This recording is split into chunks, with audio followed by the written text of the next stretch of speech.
안녕하세요. 나른한 오후 달달한 정보로 여러분께 활력을 불어넣어줄 카페인 주식의 김다영입니다. 자, 실적 발표를 앞두고 있는 우리 시장, 외국인과 기관의 쌍끌이 매도에 좀처럼 힘을 내지 못하고 있습니다. 자, 어떤 흐름에 주목해 봐야 할까요? 카페인 주식에서 꿀정보 한 잔 하고 가시기 바랍니다. 자, 오늘 이 자리 함께해 주실 김재윤 전문가님 모셨습니다. 안녕하세요. 안녕하세요. 예. 네, 반갑습니다. 네. 먼저 전문가님과 한번 시장 흐름 짚고 넘어가 볼 텐데요. 수요일 오전장 흐름은 어땠는지 짚어볼까요? 오늘 전일 그 미국 증시의 상승으로 저희 나라도 상승 시작을 했는데 중국 증시가 시작을 하면서 중국 증시가 하락을 보여주고 있습니다. 네. 그 이유는 중국 공산당에서 그 지급 준비율 인하를 추가로 할 계획이 있었는데 그거에 대해서 중단을 하기로 했기 때문에 그거에 대한 약간 실망 매물, 예, 중국 내수 경기를 살리기 위해서 그 지준율 인하를 가끔 하고 있는데요. 당분간 안 한다는 얘기를 밝힘으로써 중국 시장이 하락하면서 저희도 지금 외인과 기관 동시에 매도가 나오면서 지수가 전체적으로 하락을 하고 있습니다. 네. 근데 어차피 현재로서는 하락이 같이 나오고 있긴 하지만 지금 큰 악재는 아니고 일단 크게 기대도 안 했던 부분이기 때문에 오후에는 다시 저희 시장의 모멘텀을 찾아가지고 다시 상승하지 않을까, 예, 좋은 좀 희망적인 관점을 가지고 있습니다. 네, 자, 예. 우리 시장 오후에는 조금 좋은 빨간불을 켜주지 않을까라는 기대를 가지고 이야기 나눠보도록 하겠습니다. 자, 오늘은 최근에 핫하게 불타오를 비메모리 반도체 보물찾기를 준비해 주셨다고 하는데 예. 이 내용이 어떤 내용인지 좀 궁금해요. 오늘 삼성전자에서 뉴스가 방금 떴어요. 네. 예, 지금 1시 6분에 뉴스가 떴는데 시스템 반도체 분야 연구 개발 및 생산 시설 확충에 네. 133조 원을 투자한다고 지금 뉴스에 나왔습니다. 어. 예, 이게 보시면은 133조 원 투자에다가 그리고 전문 인력 15,000명을 추가 채용. 네. 이게 말 그대로 이제 비반도체 분야, 아니 비메모리 분야에 투자를 하겠다는 내용이거든요. 그렇죠. 근데 제가 이 내용은 한 이번 주 말쯤에 나올 줄 알았는데 네, 좀 딱 생각보다 방송할 일찍. 때 딱 나오게 네. 되네요. 예. 그래서 제가 준비한 거는 이렇게 삼성전자가 투자를 하게 되면은 네. 어떤 종목을 사야 하고 어떤 업종을 사야 하는지 그거에 대해서 좀 준비를 해왔습니다. 예. 네. 자, 많은 분들이 메모리와 비메모리가 무슨 차이가 있는지 많이 궁금해하실 것 같아요. 메모리와 비메모리 어떤 차이점이 있나요? 일단 메모리는 일반적인 정보를 저장하는 반도체를 얘기하고요. 네. 컴퓨터에서 보면은 보통 그 CPU나 뭐 메인 정보 처리 기능이 아닌 D램, S램, 그다음에 요즘 플래시 메모리라고 해가지고 순간 기억하는 저장 장치가 있어요. 이런 거를 저장하는 용도의 메모리를 메모리를 메모리 반도체라고 합니다. 네. 네. 그리고 비메모리 반도체 같은 경우에는 말 그대로 컴퓨터에서 CPU, 저희가 뭐 하드코어, 뭐 트러플 코어 해가지고 뭐 코어가 많다, 연산 처리 장치 이런 걸 얘기하고요. 네. 그다음에 스마트폰에서는 AP라고 합니다. 예, 어플리케이션 프로세서라고 해가지고 그러니까 컴퓨터의 CPU 대신 스마트폰에는 AP라는 그 비메모리 반도체가 들어가고요. 네. 그리고 이미지 센서라고 그 이미지를 센서로 잡아가지고 죄송합니다. 네. 예, 센서로 잡아가지고 동작을 인식한다든가 네. 요즘 그런 요즘에 진짜 예. 건조하고 독감이 너무너무 유행해서 여러분 진짜 죄송합니다. 다들 네, 감기 조심하셔야 될 것 같습니다. 예, 그런 센서들에 해당하는 네. 그런 것을 다 통합해서 비메모리 반도체라고 하는데요. 네. 예, 지금 삼성이 투자하고자 하는 거는 비메모리 반도체 쪽입니다. 네, 그렇다면 정리를 해보면 메모리는 일시적인 저장의 용도로 좀 쓰이고 비메모리는 약간 연산, 논리 작업 이쪽으로 조금 더 주력을 하는 게 비메모리다라고 정리를 해주신 거죠. 네, 맞습니다. 자, 그렇다면 저희가 더 익숙한 건 메모리일 것 같은데 네. 저희가 왜 비메모리 반도체에 좀 주목을 해야 될지 이 점도 궁금해지거든요. 예, 메모리 반도체 시장은 이미 한국이 세계 시장을 제패를 했다고 봐요. 네. 지금 삼성이 전 세계 점유율의 41%를 차지하고 있고요. 그리고 SK 하이닉스가 그 뒤를 이어서 18% 정도 차지하고 있습니다. 네. 그래서 전 세계 메모리 시장의 60% 정도를 저희 한국이 차지하고 있어요.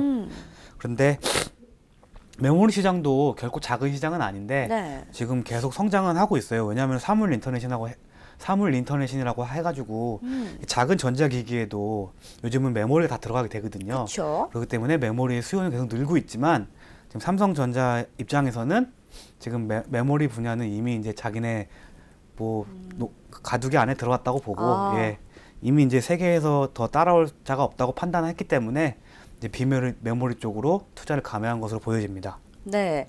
자, 메모리는 이미 뭐 우리나라가 세계 최고가 아니겠느냐라는 이런 자부심이 있고 또 그렇기 때문에 무궁무진한 비메모리 시장을 좀 눈길을 돌려보자 해서 저희가 좀 핫해졌는데 예. 자, 그렇다면 비메모리 반도체 시장의 특징도 좀 알아봐야겠죠. 어떤 특징이 있을까요? 비메모리 반도체 시장은 지금 미국이 독보적으로 선두를 지키고 있어요. 그래요? 예. 많이 그 뉴스를 보면 많이 들어보셨을 거예요. 뭐 인텔 대표적인 컴퓨터의 CPU를 만드는 회사죠. 네네. 그다음에 퀄컴. 들어봤어요. 퀄컴은 스마트폰의 AP를 주로 만드는 회사입니다. 네. 이 회사가 거의 비메모리 시장의 30%를 차지하고 있고요.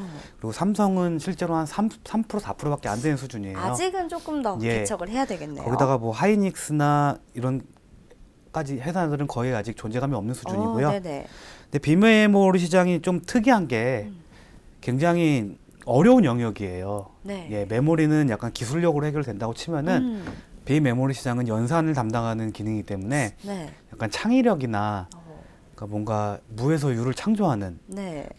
뭐 이런 반도체 업계에서 약간 예술에 가까운 그런 것 같아요. 예. 왜냐하면 제가 알기로는 퀄컴이 아이폰 그 칩의 예. 상당 부분을 이제 기여하고 있다고 들었는데 아이폰 하면 조금 그 새로운 어플이나 예. 기술력을 저희가 좀 많이 뭐 최고로 치지 않습니까? 예. 그래서 안 그래도 좀 창의성이 돋보이는 그런 네. 분야가 아닌가 이런 생각이 듭니다. 그렇죠? 예, 맞습니다. 네. 그래서 세계 반도체 시장이 비메모리와 메모리 시장으로 나눠져 있지만 실질적인 수익은 비메모리 시장이 한 70% 정도를 가져가고 있고요. 예, 메모리 시장이 30% 정도가 돼요. 네. 그 이유는 가격 차이인데요. 예, 비메모리는 가격이 굉장히 비쌉니다. 아, 그래요? 예. 그리고 제조 단가에 비해서 판매 단가가 비싼 거고요. 근데 그만큼 개발비가 많이 들어가기 때문에 비싼 가격이 책정되는 것 같습니다. 네, 제조 단가에 비해서 판매 가격이 높고 개발비가 대부분의 예. 비용을 차지를 하는데 자, 그렇다면 언뜻 듣기에는 비메모리 반도체가 조금 성공을 하기는 아직은 너무 어렵지 않을까 이런 생각도 들거든요. 예, 맞습니다. 그래서 많이 우리나라 시장에서도 좀 개발을 해야 되고 우리나라 기업들도 관심 좀 가져봐야 될 것 같은데 예. 시장에서 성공하기 또 힘든 이유를 또 굳이 꼭 찝어주신다면 또 어떤 이유들이 있을까요? 일단 대부분의 인재들이 네. 퀄컴이나 인텔로 가게 돼 있어요. 그렇죠. 예. 저 같아도 아마 갈 것 그렇죠. 같아요. 저희 나라에서도 우수한 인재가 있다면은 네. 퀄컴이나 인텔로 가지 굳이 삼성전자 들어오지 않거든요. 아무래도 반도체 설계 분야는 그런 거고요. 아무래도 세계 천재들을 이렇게 모여놓게 하는 방법을 쓰면서 네. 퀄컴이나 인텔은 이런 인력 풀을 잘 갖췄습니다. 근데 저희 나라 같은 경우는 아직까지 교육도 약간 부족한 실정이고 네. 인재 유출을 좀 막지 못하고 있어요. 네, 삼성전자에서 이제 좀 투자를 감행한다는 거 보면은 이제 반대로 그런 대규모 미국 회사들의 인재를 다시 재유출, 그렇죠, 영입할 수도 네네. 있고 이런 약간 경쟁이 예상되는 가운데 뭐 당분간은 쉽지 않겠지만 삼성전자가 워낙 글로벌에서 알아주는 회사이기 때문에 좋은 결과가 있을 거라고 보여집니다. 네. 자, 팹리스의 경우 인력 부족 및 경험 부족 이렇게 했는데 팹리스라는 단어가 저는 좀 궁금하거든요. 팹리스는 어디에 쓰는 단어인가요? 그 팹리스는 네. 말 그대로 공장이 없이 운영되는 반도체 업체를 얘기해요. 공장이 없이 반도체 네. 업체가 좀 운영이 될 수 있을까요? 그 퀄컴이나 인텔도 자기네 공장이 없습니다. 너무 신기하네요. 전문적인 설계랑 네. 개발만 하는 업체고요. 네. 그래서 팹리스 같은 경우에는 주로 인력 위주의 회사가 유지되는 거고요. 보통 개발이랑 설계를 해가지고 네. 어느 정도 제품이 이제 완성됐다 싶으면은 그걸 위탁 생산하게 됩니다. 그래서 그 위탁 생산해주는 업체를 그 파운드리 업체라고 합니다. 네. 그래서 비메모리 반도체 같은 경우에는 팹리스와 파운드리 두 가지 업체로 나눠지는데요. 네. 일단은 여기서도 약간 팹리스가 좀 더 핵심적인 기술이긴 합니다. 예. 자, 그렇다면 좀 신기한 일을 전 들었어요. 저는 사실 이런 반도체나 이쪽은 조금 문외한이라서 네. 어렵다고 느꼈는데 비메모리 반도체는 일단은 좀 공장이 없다는 점에 조금 예. 놀랐고요. 자, 일단은 저희가 비메모리 반도체 분야를 좀 어떻게 보면 개척하기 위해서 삼성이 투자를 하겠다라고 밝혔어요. 삼성의 강력한 의지가 조금 포부가 밝혀졌고 네. 또 SK 하이닉스도 뭐 2위인 만큼 그만큼 추격을 좀 해야 되겠죠. 네. 그 다음에 삼성, SK 하이닉스 그 다음에 주자는 또 어떤 주자가 될까요? 아무래도 또 LG도 가만히 있을 수는 없죠. LG요. 네. LG는 일단 반도체 시장에서는 좀 많이 뒤쳐졌어요, 현재로서는. 네. 근데 LG가 그래도 현재 한국 팹리스에서는 1위거든요. 예. 그렇군요. 얘네들이 메모리 시장 삼성 하이닉스가 경쟁은 안 되지만 네. 팹리스는 그 실리콘 웍스라는 자회사가 있어요. 거기가 저희 국내에서 지금 현재 1위 업체로 보고 네. 있습니다. 그 때문에 LG도 이제 좀 적극적으로 투자를 나설 것 같습니다. 네. 자, 그렇다면 비메모리 반도체가 이제 우리 시장에서 뭐 삼성전자, SK 하이닉스, LG도 이제 슬쩍 합류하면서 주목을 받게 되지만 뭐 우리나라에서 아무리 여기가 뭐 이제 반도체로는 1위니까 이제 비메모리 반도체로 열심히 해보자 예. 말고도 다른 이유가 있을 것 같거든요. 어떤 이유로 좀 이렇게 더 푸시를 하는 걸까요? 지금 팹리스 시장은 일단 삼성이 노리는 시장은 팹리스보다는 네. 파운드리 시장을 노리고 있어요. 아. 예, 위탁 생산을 노리는 거죠. 네. 말 그대로 인텔에서 퀄컴에서 네.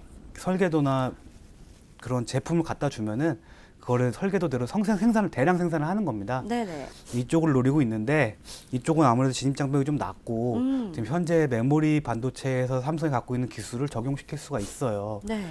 근데 이 점이 좀 위험한 점인 게 퀄컴이나 인텔이 이제 삼성한테 위탁 생산을 맡기게 되잖아요. 그렇죠. 그럼 자신들의 설계나 노하우가 노출이 되죠. 그래서 네. 이 부분이 가장 어려운 부분인데요. 삼성에서 이 부분만 좀 잘 풀 수 있다면은 네. 아무래도 기술도 어느 정도 확보가 되면서 팹리스까지 확대할 수 있을까 생각을 하고 있습니다.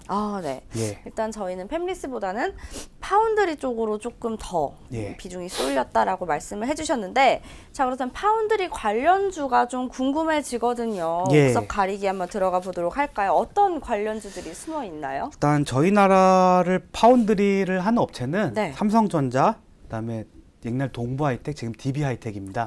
네네. 예. 그다음에 매그나칩 반도체라는 비상장 업체가 있어요. 네. 과거에는 하이닉스 자회사였는데 그 하이닉스가 구조조정하면서 네. 매각으로 나왔죠. 그래서 지금은 어떤 그 사모펀드 같은 데서 보유하고 있는 걸로 알고 있습니다. 네네. 그래서 보통 지금 저희 국내 시장에서는 이 네 군데 업체, 삼성전자, DB하이텍, 하이닉스, 네. 그다음에 매그나칩 반도체 이렇게 네 군데만 실질적으로 파운드리를 운영하고 있습니다. 네. 자, 파운드리 관련주는 삼성전자, DB하이텍, SK하이닉스, 그다음에 매그나칩은 아직 비상장되어 있다고 말씀해 주셨는데 네. 저희가 종목 하나씩 차트와 함께 분석을 하면서 살펴보도록 하죠. 일단 삼성전자와 네.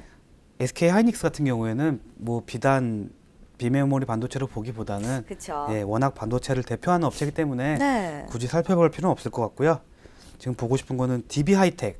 DB하이텍. 보시겠습니다. 네. 자, 보시면은 상당히 볼게요. 많이 상승을 하고 있어요. 예. 지금 크게 상승은 안 하고 있지만 네. 보시면은 우상향하는 흐름이 계속 나오고 있거든요. 그리고 최근 수급도 좀 좋아지는 상태고. 네. 근데 아무래도 종목 자체가 시총이 6,800억 꽤 무거운 상황이에요. 그렇네요. 예. 약간 그 코스피 200에 들어간 종목으로서 아무래도 엉덩이가 무겁다고 하죠. 네. 그 때문에 좋은 뉴스가 나와도 크게 움직이진 않는 그런 단점이 있습니다. 네. 다만 중장기적으로는 상승 가능성이 추가적으로 있고 워낙 국내 파운드리 시장에서 약간 유망한 업체이기 때문에 삼성이나 하이닉스에서 다시 뭐 눈독을 들이지 말라는 법은 없어요. 그렇죠. 예. 그렇기 때문에 해당 종목 같은 경우에는 15,000원 좀 밑으로 빠져주면은 어느 정도 매수하시고 네. 좀 중장기적으로 2, 3개월 정도 가져가시면은 예, 꾸준한 우상승을 보여주는 종목입니다. 네. 자, 파운드리 관련주 중에서 DB하이텍 말씀을 해주셨는데 시총에 좀 무게감이 있어서 뭐 호재가 나와도 움직임이 무거울 수밖에 없는 종목이라고 언급을 해주셨고 네. 하지만 15,000원 밑으로는 매수 가능성이 좀 있기 때문에 중장기적으로 좀 보시면 좋을 것 같다고 말씀을 해주셨어요. 네. 자, 그렇다면은 비상장인 매그나칩도 사실은 좀 궁금해요. 예. 이거에 대해서 좀 더 자세히 언급을 해주시죠. 매그나칩도 어떻게 보면 저희 나라 3위 업체예요. 그래요? 예, 상장이 되진 않았지만 파운드리에서는 상당히 강점을 가진 회사고요. 네. 그리고 공장 자체가 하이닉스랑 가까워요. 그래서 SK 하이닉스에서 다시 지금 인수를 하려고 하고 추진하고 있어요. 네네. 지금 일단 매그나칩 반도체가 매물로 나와 있거든요, 시장에. 그래서 많은 인수 후보군들이 나오고 있는데 네. 현재로서는 SK 하이닉스에서 가장 눈독을 들인다고 얘기가 나오고 있고요. 근데 지금 일단 매그나칩 반도체는 상장이 안 되어 있기 때문에 지금 멜파스라는 종목이 있어요. 멜파스요? 예, 이 종목은 지금 상장이 돼 있고요. 네. 이 종목 같은 경우에는 매그나칩과 거래량이 굉장히 많은 회사예요. 그래요? 멜파스는 보통 센서를 많이 만드는 회사거든요. 센서요? 예, AI 관련 센서를 만드는 회사이기 때문에 네. 뭐 실질적인 파운드리 관련주는 아니지만 어떻게 보면 반도체에서 약간 비메모리 반도체 관련된 업종을 하고 있어요. 네. 근데 이 회사랑 매그나칩이랑 연관이 좀 많은 관계로 업무 협약이라든지 거래가 많이 이루어지기 때문에 만약에 매그나칩이 SK 하이닉스로 매각될 경우 네. 멜파스도 반사 이익을 얻지 않을까. 그렇기 때문에 어느 정도 수혜주로 보고 있습니다. 네. 그래서 차트를 좀 보시면은 최근 급등이 계속 나왔어요. 그렇네요. 예, 이게 아무래도 비메모리 반도체 투자와 SK 하이닉스와 관심을 두고 있다는 얘기로 지금 상승이 나오고 있는데요. 네. 지금 약간 고점 이후로 약간 빠지고 있긴 한데 아직까지 지금 거래량이 좀 안 나오고 있거든요. 그렇네요. 예, 이 말은 상승할 때 물량이 그대로 아직 잠겨 있다는 얘기예요. 그러니까 조금 더 조정이 나와서 지금 11선 정도 부근이 한 2,450원 정도까지 내려온다면은 네. 약간 공격적으로 매수하셔도 될 종목으로 보여집니다. 네. 네. 자, 탑픽 종목으로 DB 하이텍과 멜파스를 저희가 좀 살펴봤습니다. 멜파스 경우에는 아직까지 좀 물량이 잡혀 있는 것으로 저희가 체크가 되기 때문에 2,450원 정도가 되면 좀 공격적으로 매수를 하셔도 된다고 좀 언급을 해주셨어요. 말씀 잘 들어봤고, 자 그렇다면은 비메모리 관련 중에서도 저희가 또 장비가 없으면 또 빠지면 안 되죠. 네, 그렇죠. 장비 관련주도 저희가 한번 체크를 해보도록 하겠습니다. 어떤 것들이 있을까요? 일단 반도체 장비라는 거는 워낙 종류가 많아가지고요. 그렇죠. 특히 저도 문과 출신이라 그래요. 반갑네요. 문돌이라 네. 이거 준비하면서 좀 많이 어려웠습니다. 네. 아직도 이해가는 게 없는데 네. 일단은 비메모리 장비와 메모리 장비가 어느 정도 좀 틀리다고 해요. 왜냐하면 비메모리가 좀 더 정교하고 네. 약간 메모리는 이렇게 스택을 쌓는 방식이라고 하면은 비메모리는 반도체 여러 개를 이렇게 회선을 복잡하게 연결하는 방식이라고 하더라고요. 네. 그래서 좀 더 세심하게 얇게 만드는 게 기술이라고 해요. 근데 저도 여기까지는 정확히 모르겠는데 여기까지만 공부하신 걸로. 약간 메모리랑은 네. 다른 부분이 많아요. 그렇군요. 그렇기 때문에 장비주도 약간 다르게 접근하셔야 되는데 네. 일단 비메모리 반도체를 개발하는 데 있어서 그 약간 장비주들을 보면은 일단 원익 IPS를 볼 수 있어요. 네. 예, 원익 IPS는 일단 비메모리 메모리 가리지 않고 모든 반도체를 만드는 장비를 만드는 기술을 갖고 있기 때문에 네. 이거는 무조건 수혜주로 들어가는 거고요. 네. 일단 비메모리든 메모리든 필수 장비가 제조하기 때문에 지금도 보시면은 계속 상승하고 있고요. 네. 주로 증착기라고 해가지고 그런 설비를 주요 생산하고 있습니다. 네. 때문에 해당 종목도 지금 현재로서는 약간 빠지고 있는 구간이긴 한데 그것도 지금 보시면 약간 박스권을 유지하고 있긴 해요. 네. 근데 해당 종목도 한 26,000원 초반까지 오면은 조금 매수하시면은 중장기적으로 가져갈 만만 합니다. 하지만 단기적으로 올 종목은 아니니까 네. 예, 좀 어느 정도 비중 조절과 분할 매수 좀 필요한 종목이라고 보여집니다. 네. 그리고 다음 종목으로는 예, KC텍이 있는데요. KC텍이요. 예, KC텍. 네, KC텍 한번 예. 볼게요. KC텍. 예, 이 종목도 보시면은 원익 IPS만큼 저점에서 계속 올라오고 있는 추세죠. 네네. 예, 이 종목도 원익이랑 마찬가지로 이 반도체 전반에 관련한 장비를 생산하는 회사예요. 네. 그래서 참 상승 많이 하고 현재는 좀 상승이 멈춘 상황이에요. 그렇네요. 근데 아무래도 관련주에 대한 정보도 좀 부족하고 지금 반도체가 꼭 비메모리 반도체가 아닌 지금 삼성전자의 그 폴더블 폰 연기라든지 네. 그다음에 반도체 사이클이 약간 후퇴 이런 얘기가 나오면서 지금 약간 상승 동력을 잃고 있는데 네. 일단은 눈여겨볼 만합니다. 현재 구간도 이렇게 지지해주고 있잖아요. 그렇죠. 그렇기 때문에 지금 현 상황에서 뭔가 좋은 이슈나 뉴스가 터지게 되면은 상승할 여력이 있는 종목이기 때문에 현재 매수 가능하다고 보여지고요. 네. 뭐 1차 목표가로는 한 18,500원에서 19,000원까지는 가져갈 볼만하다고 생각합니다. 네.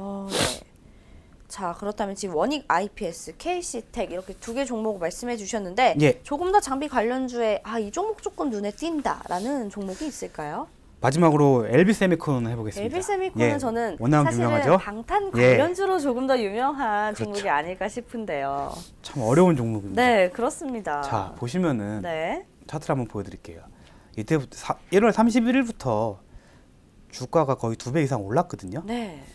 근데 여기에 대해 의견이 분분해요.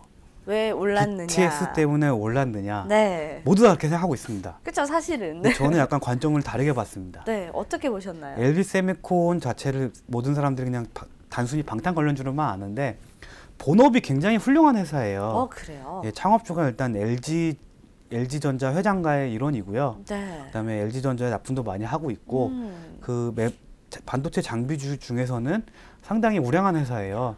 그래서 1분기 순이익 증가율도 1위를 기록했습니다. 반도체 정말요? 업종 중에서. 그렇기 때문에 계속 상승이 나왔잖아요. 네. 이러한 상승은 기관이나 외인이 실적 상승을 보고 상승을 시킨 거예요. 그렇죠. 근데 최근 BTS가 복귀를 했단 말이에요. 네. 근데 주가가 떨어졌어요, 오히려. 그렇네요. 그렇죠. 이렇게 된 부분은 BTS가 복귀했는데 주가가 추가로 상승 안 하는 것을 안 개인 투자자들은 네. 매도를 한 것이죠. 그쵸. 왜냐하면은 반도체 자체의 모멘텀은 모르고 BTS 복귀했는데 안 오른다. 네. 그 시점에서 실망 매물이 나온 거고요. 지금 보시면은 4월 19일부터 지금 기관이 계속 다시 매수를 하고 있어요. 네. 그리고 이 해당 종목도 비메모리 관련주로서 앞으로 상승이 더 무궁무진하고 최수혜주로 분류되고 있거든요. 네. 그래서 BTS랑 굳이 안 엮여도 본업의 모멘텀만으로도 조금 더 상승할 수 있는 종목이기 때문에 네.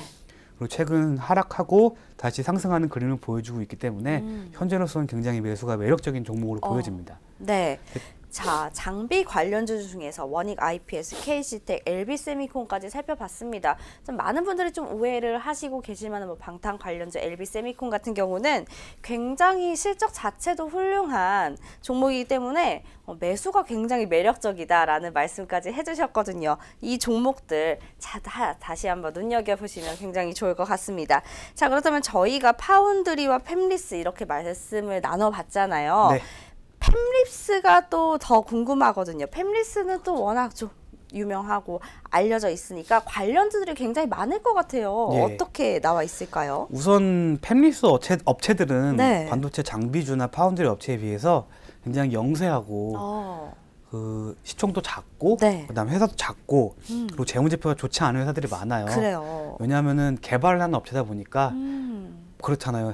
개발 비용에 따라서 그렇죠. 신약 업체라고 보시면 돼요. 바이오 쪽도 약이 개발되고 네. 시판될 때까지는 항상 적자를 유지하잖아요. 그렇죠. 그러니까 한 방을 노리는 업체들이지 꾸준한 수익이 나는 업체들이 별로 없습니다. 네. 그 때문에 그런 거 약간 주의하실 필요가 있고요. 일단 그런 회사 중에서도 시장을 약간 지배하는 팹리스 업체들이 있어요. 네. 예, 일단은 아까 말씀드린 LG 자회사 실리콘웍스라는 회사입니다. 워낙 유명하죠. 예. 네. 지금 약간 팹리스나 파운드리에선 대장주로 분류가 되고 있고요. 네. 그리고 굉장히 많이 상승을 했어요. 또 시총이 무려 8천억이나 되는데도 네. 지금 저점에서 거의 70~80% 상승을 했거든요. 근데 최근 약간 고점 위기를 보여주면서 하락하고 있는데요. 해당 종목은 제가 봤을 때 아직까지는 뭐 추천 매수 드리지는 않고요. 네. 조금 더 상황을 지켜보시는 게 좋을 거라고 보여집니다. 네. 예. 자, 그렇다면 저희가 실리콘웍스 좀 살펴봤고 예. 다음으로 살펴볼 종목은 또 어떤 종목이 다음은 있나요? 텔레칩스라는 팹리스 업체인데요. 텔레칩스요. 예. 아까 말씀드린 대로 팹리스 1위 업체는 실리콘웍스고요. 네. 텔레칩스가 2위 업체예요, 저희 나라에. 근데 이것도 많이 상승을 하고 있는데 네. 아까 뉴스 나오고 많이 상승을 했네요. 네, 그렇네요. 예, 제가 추천을 좀 빨리 했어야 되는데 예, 이 종목 같은 경우에는 오늘 좀 상승이 나왔기 때문에 네. 지금 현재 뭐 매수 접근하기보다는 약간 조정을 받아가지고 12,000원 밑으로 잠깐 빠져주면은 그때가 약간 매수가 매력적일 것 같긴 해요. 네네. 현재로서는 약간 고점의 위기가 있기 때문에 약간 관심 종목에 등록하는 수준 정도. 네. 예, 그 다음에 그 팹리스 3위 업체인 어버브 반도체가 있습니다. 어버브 반도체요. 예. 이 회사는 실리콘웍스에서 근무하던 직원들이 나와서 만든 회사인데 네네. 이 회사는 팹리스 중에서도 MCU라고 해가지고 약간 사물 인터넷의 근육과도 같은 사물 예, 인터넷 인공지능에 근육이요. 가까운 네. 예, 그런 기술을 좀 독보적으로 가진 회사예요. 네. 그래서 지금 보시면은 굉장히 많이 올랐습니다. 그렇네요. 근데 최근 약간 상승폭이 줄어들고 있긴 한데 제가 가장 강력 추천드리는 종목이에요 오늘. 예. 어떤 이유 때문에 강력 일단 추천하시나요? 어버브 반도체는 무차익 경영을 목표로 하는 회사고요. 그러니까 회사 자체에서 뭔가 빚을 끌어다가 사업을 크게 일으키는 걸 별로 안 좋아하고요. 네. 그다음에 직원들의 퀄리티가 상당히 좋고요. 그리고 지금 팹리스 기술 중에서 MCU 쪽이 굉장히 유망하거든요. 네. 그리고 삼성전자에서도 팹리스 쪽은 약간 CPU나 AP보다는 그 통신칩 쪽을 많이 노리고 있어요. 이쪽이랑 많이 연계가 돼가지고 네. 앞으로 수혜가 예상되는 종목이라고 보여져요. 그리고 최근 약간 상승폭이 줄어들고는 있지만 추가적으로 더 한 번 네. 큰 상승이 나올 거라고 예상되고요. 지금 현재가도 매수 가능하다고 보여집니다. 네. 예, 그래서 목표가는 한 10,000원까지는 제가 일단은 말씀드리고 싶네요. 10,000원까지요. 예, 약간 네. 중장기적으로 보셔야 하는 종목이고요. 네. 예. 다만 이런 종목이 급등으로 간 종목이 아니기 때문에 중간중간 급등이 나오게 되면은 어느 정도 물량을 좀 정리하시는 게 좋다고 보여집니다. 네.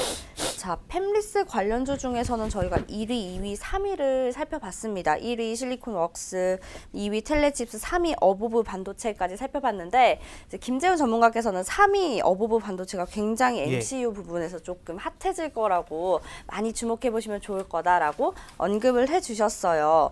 자, 저희가 뭐 파운드리 관련주, 장비 관련주, 팹리스 관련주까지 그 속에 숨은 많은 다양한 종목들을 살펴봤는데 자, 반도체주의 미래를 저희가 지금 얘기를 하고 있는 거잖아요. 네. 이 미래의 투자 유의를 말씀을 해주신다면 어떤 게 좋을까요? 투자할 때 좀 이 부분은 좀 조심했으면 좋겠다. 이런 부분이 있나요?